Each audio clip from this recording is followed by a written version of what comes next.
ہمارے پاس تشریف لائے ہیں عالمہ سیدہ ارم زیدی صاحبہ. السلام علیکم بہن، خیریت سے ہیں آپ؟ آپ اب میوٹ ہیں، ادھر ہی سے کھول دیں.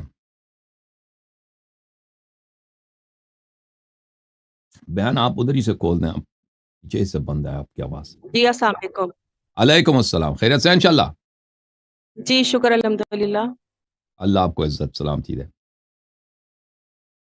ہماری بہن مجلس پڑھتی ہیں اور عالمہ ہیں اور خدمت نہیں، اہل میں بیت علیہم عالمہ السلام. نہیں ہوں. اچھا میں سمجھی آپ. عالمہ نہیں ہوں، میں ایک بہت ادنا سی خطیبہ ہوں جو اللہ آپ ذکر کو اہل عزت بیت دے، کرتی ہوں. اللہ آپ اور کو سلامتی دے. عالمہ تو میں قطعاً نہیں ہوں. میں اپنے آپ کو خطیبہ ہی کہتی ہوں کہ میں مولا کی ڈیوٹی کر رہی ہوں. اللہ آپ کو سلامتی دے. جی. جی بہن حکم اور بہن. اور بھائی میں ایک طالب علم کی حیثیت سے ہی جو ہے نا وہ آپ سے سوال کرنے کے لیے آئی ہوں. جی نہ بہن. عالمہ بن کر آئی ہوں نہ خطیبہ بن کر آئی ہوں. جی اور بہن. جو ہے اس ایفرٹ کے لیے جو ہے وہ آپ کے اسسٹنٹ بھائی جو عثمان غنی صاحب ہیں، انہوں نے بڑی ایفرٹ کی ہے کہ میں کسی نہ کسی طرح آپ کے ساتھ اس پروگرام میں جڑ جاؤں. تو اللہ میاں انہیں بھی سلامت رکھے اور آپ کو بھی سلامت رکھے. تھینک یو سسٹر، اللہ آپ کو جزائے خیر. جی بھائی، میرا سب سے پہلا جو سوال ہے نا وہ ہے خمس کے بارے میں. جی جی، خمس کے بارے میں کہا جاتا ہے کہ جیسے میری معلومات ہے کہ جو خمس کے بارے میں ہے نا کہ جی امام کی موجودگی میں یہ ساقط ہے. جی ٹھیک ہے. آ, تو اب یہ ہے کہ اگر یہ ہم خمس جو ہے کسی غریب سادات یا کسی ایسے انسان کو دے دیں. تو خمس کے جو آپ کہتے ہیں معاف ہے یا معاف نہیں ہے؟ مجھے سمجھ نہیں آئی. نہیں معاف نہیں. میں کہتی ہوں کہ جیسے کچھ لوگ کہتے ہیں، عالم کہتے ہیں کہ امام کی موجودگی میں، کیونکہ ہمارے امام حاضر ہیں تو جی امام کی موجودگی میں تو یہ ساقط ہو جاتا ہے نا. خمس دیکھیں، خمس کا غیبت سے تعلق نہیں. جو یہ لوگوں میں ایک تاثر پایا جاتا ہے کہ امام علیہ السلام نے غیبت میں جا کر خمس کو معاف کر دی. دیں گے، اس طرح نہیں ہے. خمس واجب ہے یا حلال؟ واجب نہیں ہے دینا. یہ اس کے دو قسم کے روایات ہیں. اوکے. اور یہ میں نے ایک دفعہ اردو زبان میں نہیں، دوسری زبانوں میں نے اس کو تفصیل سے روایت پڑھی ہیں پروگرام میں. تو اس دو کیٹیگریز کے روایات ہیں.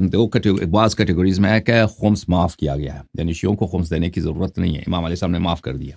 دوسری روایت میں ہے کہ معاف نہیں کیا. ٹھیک ہے نا، خمس دینے کی ضرورت ہے. تو کون سے روایات صحیح ہیں؟ دونوں صحیح ہیں.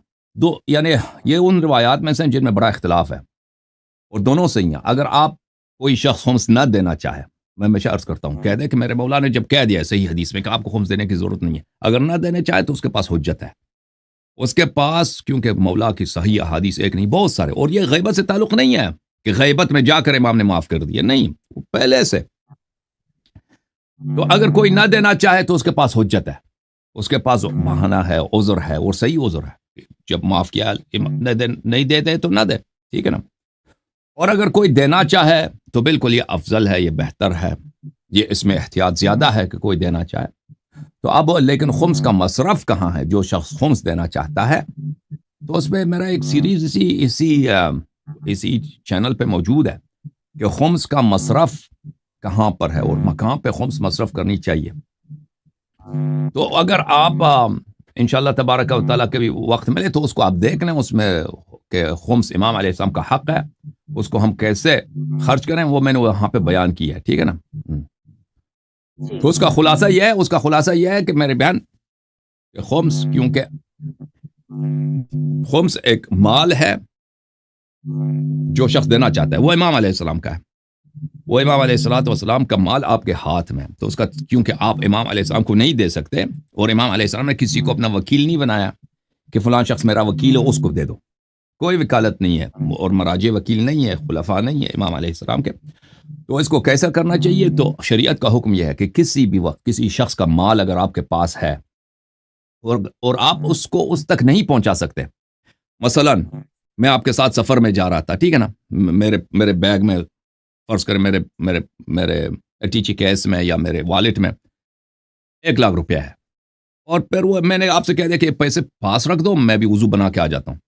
میں وضو بنانے گیا، پھر میں غائب ہو گیا، پھر آپ نے مجھے نہیں دیکھا، آپ نے ادھر دیکھا ادھر ڈھونڈ لیا، کہیں میرا کوئی اثر ہی نہیں ہے، اور آپ کو نہیں پتا کہ یہ پیسے مجھے کس طرح پہنچائے جائیں، کیونکہ میں تو وہاں سے نکل گیا. اب آپ کو شاید میں مر گیا ہوں، شاید میں دریا میں غرق ہو گیا ہوں، آپ نے ہر جگہ ڈھونڈ لیا، میں نہیں مل رہا.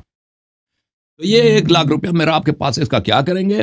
جب آپ مایوس ہو جائیں گے کہ مجھے آپ نہیں پہنچا سکتے، تو اس کو میری طرف سے آپ کو حکم ہے کہ صدقہ کے طور پہ خرچ کریں. یعنی کسی کار خیر میں وہ 1,00,000 روپے جو میرا آپ کے جیب میں ہے، آپ کے پاس ہے امانت کے طور پر، اس کو کسی کار خیر میں خرچ کریں. اور بالخصوص ایسا کار خیر جو آپ کو پتہ ہے، جو میں چاہتا ہوں، راضی ہوں اس میں آپ خرچ کریں. ٹھیک ہے نا؟ اگر آپ کو پتہ ہے کہ میں چاہتا ہوں کہ مثلا فلان جگہ ایک یتیم خانہ بن جائے، یا فلان یتیم خانے کی سپورٹ کی جائے وہ بہتر ہے، تو آپ، کیونکہ آپ کو پتہ ہے کہ میں اس میں زیادہ میری رضا ہے، تو آپ اسی میں میری طرف سے صدقے میں ڈال دیں، میری نیابت میں. تو اب امام زمانہ علیہ السلام کا کچھ پیسے ہمارے پاس ہیں خمس کے طور پر. اب ہم اس کو ان تک نہیں پہنچا سکتے، امام عصر علیہ السلام تک. ٹھیک ہے نا؟ مجتہدین کیا کہتے ہیں ہمیں دے دو، ہم واجب ہے تم پر کہ ہمیں دے دو، ہم وکیل ہیں، نائب ہیں. یہ سب فراڈ ہے. یہ اس کی نہ حدیث ہے کچھ. جو شرعی طریقہ کار ہے وہ یہ ہے کہ کسی بھی شخص کا مال آپ کے پاس ہے، آپ اس کی طرف سے اس کو کار خیر میں خرچ کریں گے، بالخصوص اس کار خیر میں جس میں وہ راضی ہے. تو امام عصر علیہ السلام کا فرض کریں میرے پاس 5,00,000 روپے ہیں، ٹھیک ہے نا، خمس میں چاہتا ہوں اس کو خرچ کروں، تو میں کہاں خرچ کروں گا؟ کسی کار خیر میں، بالخصوص وہ کار خیر جو مجھے زیادہ امید ہے کہ امام زمانہ علیہ السلام اس پہ راضی ہوں گے. ٹھیک ہے نا؟ جس میں شیعوں کی سپورٹ ہے، جس میں شیعوں کی حمایت ہے، جس میں مذہب کا احیاء ہے، جس میں شیعہ جو اپنا عقائد نہیں جانتے بیچارے ان کے عقائد کی اصلاح ہے. ایسی باتوں میں اگر انسان خرچ کرے، یا ایسے کتابیں چاپ دے، ایسے مجلات چاپ دے، ایسے ویب سائٹس بنا دے، یا ایسے کلپس بنا دے، خلاصہ بہت سارے اچھے کام ہیں جس میں انسان کو سوچنا چاہیے، انسان کو خوب توجہ دینا چاہیے کہ یہ پیسے میرے مولا کے میرے پاس ہیں، میں اس میں خرچ کروں کہ اس میں میرے مولا راضی ہیں. ٹھیک ہے نا؟ میرے مولا اگر ہوتے ابھی میرے ساتھ تو کہہ دیتے کہ یہی اچھا ہے، یہ بہت اچھا کام ہے، اس کی سپورٹ کرو. ٹھیک ہے نا؟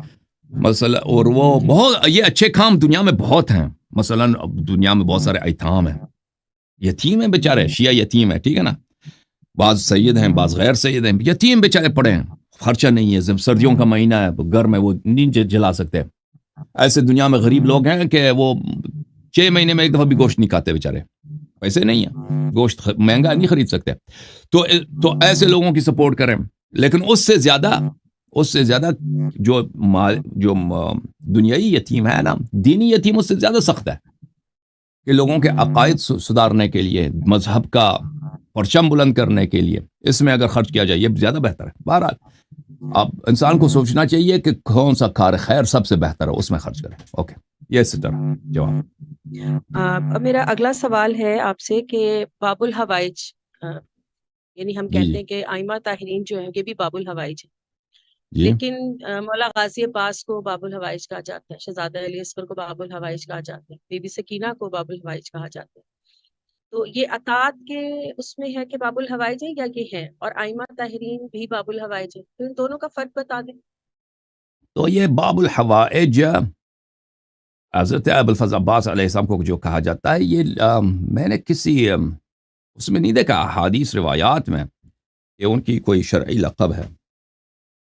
اوکے، ان کی شرعی لقب ہے. میں نے جو دیکھا ہے یہ لوگ بتاتے ہیں، کیونکہ ان کے کرامات بہت زیادہ ظاہر ہوتے ہیں نا، حضرت ابوالفضل عباس علیہ السلام کے ان کے کرامات بہت جلدی ظاہر ہوتے ہیں. انہوں نے جو قربانی دیا ہے امام حسین علیہ السلام کے لیے، اور امام حسین علیہ السلام کا جو پیار تھا ان کے لیے، اپنے بھائی کے لیے.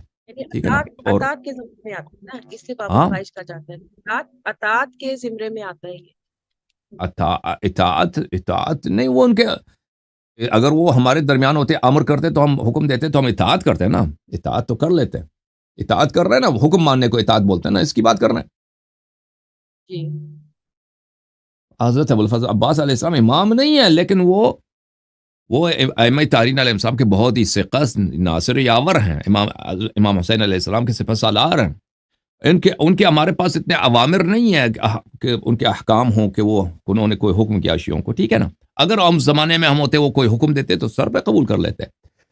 ان کو باب الحوائج اس لیے کہا جاتا ہے کیونکہ ان کے کرامات بہت زیادہ ظاہر ہوتے ہیں، ان کی معجزات بہت زیادہ کثرت کے ساتھ دنیا کے ہر علاقے میں، یعنی آپ جہاں بھی جائیں، ایران جائیں، عراق جائیں، پاکستان جائیں، ہندوستان، افغانستان، جہاں امریکہ، جہاں بھی شیعہ ہیں تو وہاں پر حضرت ابوالفضل عباس علیہ السلام مشکل کشاں ہیں ہمارے،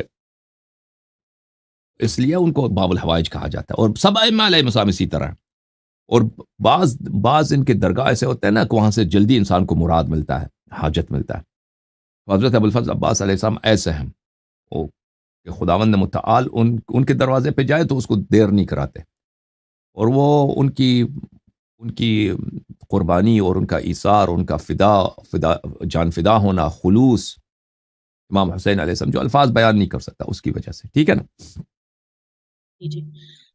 اور بھائی میرا سوال ہے کہ بی بی سغرا کے بارے میں اکثر ہم سے جب ہم مجلس پڑھتے ہیں تو ہم سے سوال ہوتا ہے کہ جو بی بی سغرا ہے، کئی لوگ کہتے بھی ہیں کہ جو بی بی سغرا ہے وہ مولا حسین کی بیٹی نہیں تھی، جبکہ مجھے بہت ضعیف کتابوں میں بھی لکھا ہوا ملا کہ بی بی سغرا جو ہے مولا حسین کی بیٹی ہے.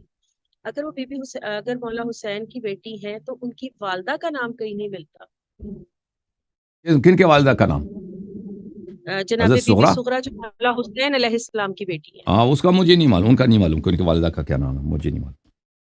اچھا جی، کیونکہ وہ کسی کتاب میں بھی نہیں نہ ملتا تو اس کے بارے میں سوال کیا جاتا ہے.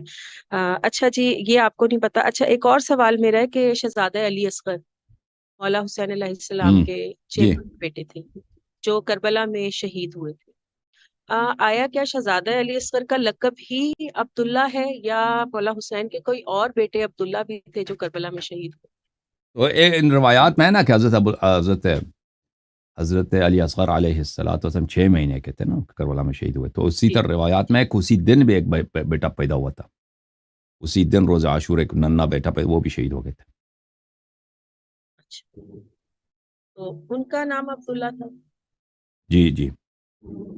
اور نام ان کا مذکور نہیں ہے، ان کا نام مذکور نہیں ہے کہ کیا تھا، لیکن امام حسین علیہ السلام کو جو رسول اللہ صلی اللہ علیہ وسلم نے ابا عبداللہ بولا ہے، وہ عبداللہ ہو سکتا ہے وہی بیٹا ہو. ٹھیک ہے نا؟ وہ ننا بیٹا جو شہید ہوا ہے اس کا نام نہیں ہے کہ کون سا بیٹا تھا وہ شہید ہوا ہے، اس کا نام. جی ہاں. بھائی آپ نے سید اور غیر سید کی شادی کے بارے میں کافی جو ہے وہ بیان دیے ہیں، جو میں جی نے کافی سنے بھی ہیں. لیکن میں نے اکثر سنا ہے کہ لوگ کہتے ہیں کہ اگر غیر سید کی شادی جو ہے وہ کسی یعنی کسی غیر سید سے کسی سید زادی کی شادی کر دی جائے تو یہ جو ہے وہ گناہ کبیرہ ہے. اور بکواس ہے، گناہ کوئی گناہ کبیرہ نہیں. اس کی سزا یہ ہے کہ جیسے شادی نہ خدا نہ کرنا خواستہ گناہ ہے. جب رسول اللہ صلی اللہ علیہ وسلم نے فرمایا کہ اگر کوئی مومن آ جائے اس کو رشتہ دے دو، نہ دینا یہ گناہ ہے. قبول کرنا گناہ نہیں ہے. اچھا اگر وہ چاہتی ہے، اگر وہ چاہتی ہے شادی کرے اور وہ لڑکا شیعہ ہے، مومن ہے، لڑکی بھی چاہتا ہے، اس کو رشتہ نہ دینا گناہ ہے. ٹھیک ہے نا؟ یہ کوئی ایسے یہ بالکل یہ بکواس مشہور کرا دیا ہے، جھوٹ ہے، یہ گناہ ہے، کوئی گناہ نہیں. اچھا بھائی، سوال آپ سے یہ ہے کہ جیسے کہا جاتا ہے کہ بی بی ام کلثوم جو مولا کائنات علی ابن ابی طالب کی بیٹی تھی، ہوں.